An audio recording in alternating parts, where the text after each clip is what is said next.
So hello guys, welcome to Margen Moto. So today guys is November 30, 2025. Palapit na ng palapit yung Kapaskuhan at malapit na rin matapos ang year 2025. I-share ko lang itong aking motor na 6 years na. Officially 6 years ngayon, itong saktong date November 30. Kasi 2019 ng November 30, ito yung araw na tinawagan ako ng Yamaha para pick upin na itong Mio Soul i 125 matte black. Pinangalanan kong si Margen Moto. So gusto kong i-review itong Mio Soul i. After 6 years kong gamit, ano nga ba ang mga naranasan ko dito sa Mio Soul i 125 after 6 years. So marami guys, no, pero sa pagpili ng motor hindi talaga ako nabigo na ito ang pinili ko. Una, nagpunta ako ng Motor Trade, then ang pipiliin ko sana is yung version 1 ng Honda Click, pero based sa mga specs at sa physical, digital siya, maganda, astig, maganda ang forma. Para sa akin lang guys, pasintabi sa mga naka Honda Click dyan, no? Kasi para sa akin yung Honda Click is marami siyang maintenance, kasi liquid cooled kasi yung Honda Click. So means na pag nang maintenance ka, kasama pa yon sa pag may maintenance mo, bibili ka ng coolant, papalit ka, and then hindi lang yan sa pagpapalit, kailangan mo pang i-drain yung mga natitirang coolant sa may makina, sa gilid ng makina. And then yung battery pa niya is nasa apakan. Hindi ko naman sinasabi na pag may baha mababasa yung battery, pero sa akin kasi for safety, no, napaka-importante ng battery. Nandun din sa apakan yung mga fuse ng Honda Click, kaya medyo nadismaya ako nung nalaman ko yung mga spec na yan. And then sunod na pinuntahan ko tindahan is yung sa Yamaha. Available nila is yung Mio i 125. Pinakita nila sa akin, first time ko nakita yung Mio i na yellow black. Maganda, pero based sa laki ko, parang laruan siya tingnan sa akin. Kaya sabi ng seller, sir, meron pang mas malaki-laki dyan, Mio Soul i, kaso wala silang stock. So may pinakita siya sa akin mga picture ng Mio Soul i. Sa picture pa lang naganda na ako. And then nag-research ako kung ano ng Mio Soul i, mga specification. Okay na ko, kasi bukod doon analog siya. Gusto ko kasi yung ganito lang guys, analog. Ayoko ng digital. Hindi ko gusto mga digital kasi basta ayoko lang ng digital. Gusto ko yung analog lang. And then mga 1 week tinawagan ako, November 30, exactly ngayon November 30 is pang-6 na taon na to. Tinawagan nila ako na nandun na yung Mio Soul i. Buti na lang din, ang dinala nilang kulay is matte black, which is itong gusto ko talaga. So yun, sa loob ng 6 na taon nagamit ko to si Margen. May mga times na sumakit ang ulo ko nito, lalo nung mga pagka 4 years na 4 years ko na siyang ginamit, is nag-loose compression, naglo-loose compression na siya. Bigla-bigla titigil, lalo pag sa mga stoplight, pag nag-minor na ako, is bigla siyang hihinto. Pero pag in-start ko naman siya, pino-start, babalik naman siya, i-start ulit. So binaliwala ko yung mga ganong problema noon, kasi hindi ko pa alam na ganong klaseng problema is singaw na pala ang valvula. So hanggang sa na long ride ko pa siya simula nung nagkaroon na ng loss compression to si Margen tong Mio Soul i. Nakauwi pa kami ng Bicol dito. So ganon siya katibay guys, kahit naglo-loss compression siya, na long ride ko pa. Hindi lang isang beses, maraming beses. Itong 2025,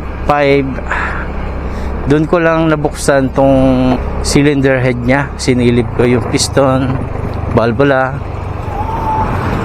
na yun nga, ganun, sobrang kapal na ng mga carbon. Kaya pala singaw na siya. Nilinis ko na lang siya muna. Inalis yung mga carbon ng mga kapal, valve lapping, and then after nun, gumanda yung takbo niya. Mas lumakas uli at hindi na siya namamatay sa hindi na siya naglo-lose compression. But for now, dahil na nga siya, gusto ko na siyang palitan ng block, cylinder block. Yun na lang ang problema nito. Papalitan ko siya ng block and then piston. Kasi talagang nagbabawas na talaga siya ng langis. Nagagastosan na ako sa langis nito. Tapos nagbubuga na siya ng usok. Pero in 6 years na ginagamit ko ang motor na to guys, long ride, kung saan saan lugar na napupuntahan ito, never akong tinirik na talagang tirik na hindi na talaga umaandar. Hindi ito nangyari sa akin. Kaya para sa akin, 6 years, sulit ba ang Mio Soul Eye? Sulit guys, para sa akin. At marami pang taon dadaanin ito. Hindi pa to ganong kalaspag. Papalitan ko lang ng cylinder block to, piston. Ayos na uli ang takbo nito. Para na tong brand new. Another 6 years na uli ito. Siya nga pala guys, ang halaga ng Mio Soul Eye sa panahon ngayon year 2025 is nasa 79,000 pa siya. 79,900. At meron din isang version nitong Mio Soul Eye is yung Mio Soul Eye 125S, which is nasa 83 yata siya, 83,900. 4,000 ang pagitan nila, ang difference nila. Pero para sa akin wala silang pinagkaiba. Sinerge ko, pareha silang dalawa. Ang pinagkaiba lang yata is yung upuan, tapos decals, parang yun lang pinagkaiba nila. Kaya kung bibili kayo ng Mio Soul Eye, mas doon na lang kayo sa standard, kasi in 4,000 pesos na difference eh. Ano yan ha? Anong lugar yan? D 12 Block 12A. Apa, sige, thank you sir. Pangalawang kaliwa, yeah. Kasi one way pala to. So guys, magpipick up muna kami ng cake. Kasi nag-Sophia delivery kami ngayon. Pero ito lang naman yata, cake lang pipick upin namin. Dito sa Camellia Heights Subdivision sa Naga City. Kaya mo? Upo, sakay ka muna.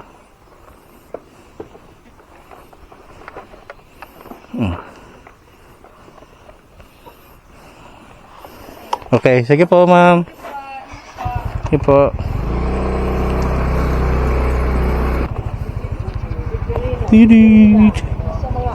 Yes sir. Thank you sir.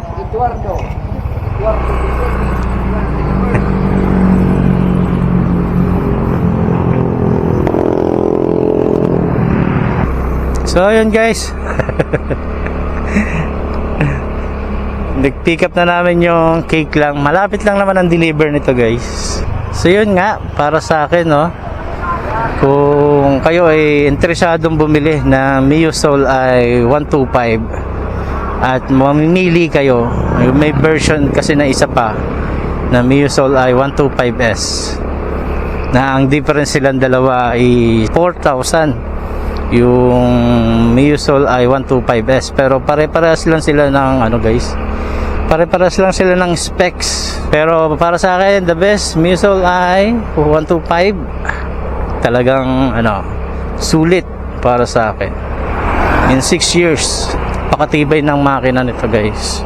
Nung bago to nag top speed ako nito ng 110 doon sa Marcos Highway noon sa Antipolo. And then lately, naisasagad ko to ng takbo ng mga 90, mga ganun. Pero hindi na ako nagta-top speed sa ngayon. Ay, ito na. Kay Janelle po. Hindi na po. Okay. Okay na po. Bayad na po. Sige po. Thank you po.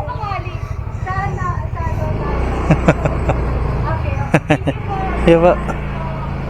So yun guys, na-drop na natin yung cake. And then pupunta na kami ni Mrs. sa sentro para mamili naman ng paninda sa bahay. So yun guys, comment kayo guys kung may mga kulang sa sinabi ko about sa mga may mga Mio Soul i 125 owner din dyan. Comment kayo kung anong experience nyo na ano.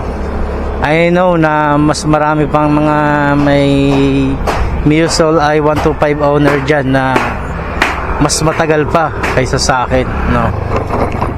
Ay, ito pala yun, no? No? Ayan, no? May nakatira pala, no? Ganda, no? Sa mga bagong owner naman na mga Mio Soul i 125, advice ko guys, kung ano yung recommendation na lang ni Yamaha na langis or gear oil na para sa motor ninyo, mag-stick na lang kayo doon, huwag na kayo magpaiba-iba.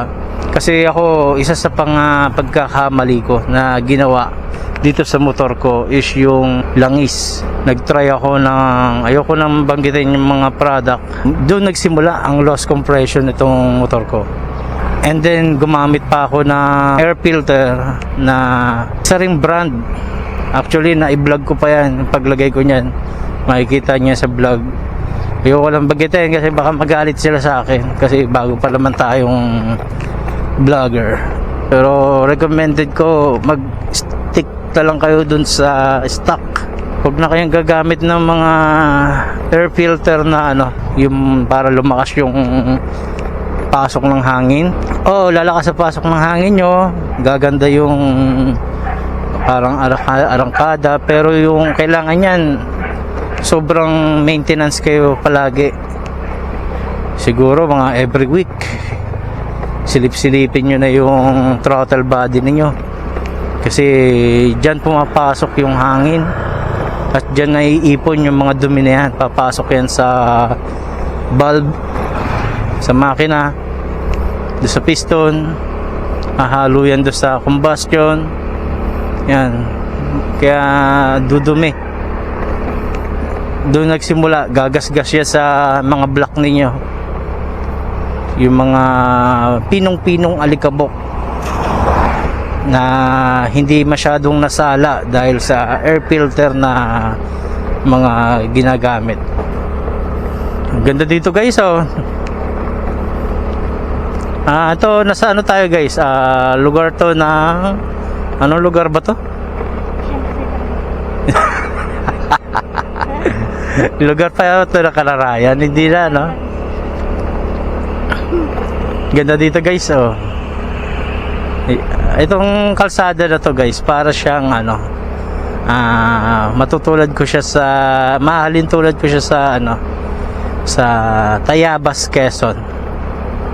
Ayan, ganito siya yung ano, tapos sobrang haba, tapos yung kalsada niya ganito lang, o mas malapad pa siguro to, mas maliit siguro yung sa Tayabas. So dito ko na lang tatapusin tong vlog guys. Maraming salamat sa inyong panonood. Sobrang malaking bagay pagpa-follow, pagla-like, pagko-comment ninyo sa bawat video na ginagawa namin. Mapa reels man yan or picture. Ingat kayo palagi sa biyahe nyo guys. Palagi magdasal, Lord, thank you sa araw na ito, sa lakas ng katawan na ibinibigay nyo sa amin araw-araw, sa pag-iiwas nyo sa amin sa anumang malulubhang sakit. Thank you Lord, thank you. Maraming salamat sa inyong palaging paggagabay sa amin. So yun guys, ingat kayo palagi sa biyahe nyo. Ride safe. Peace out.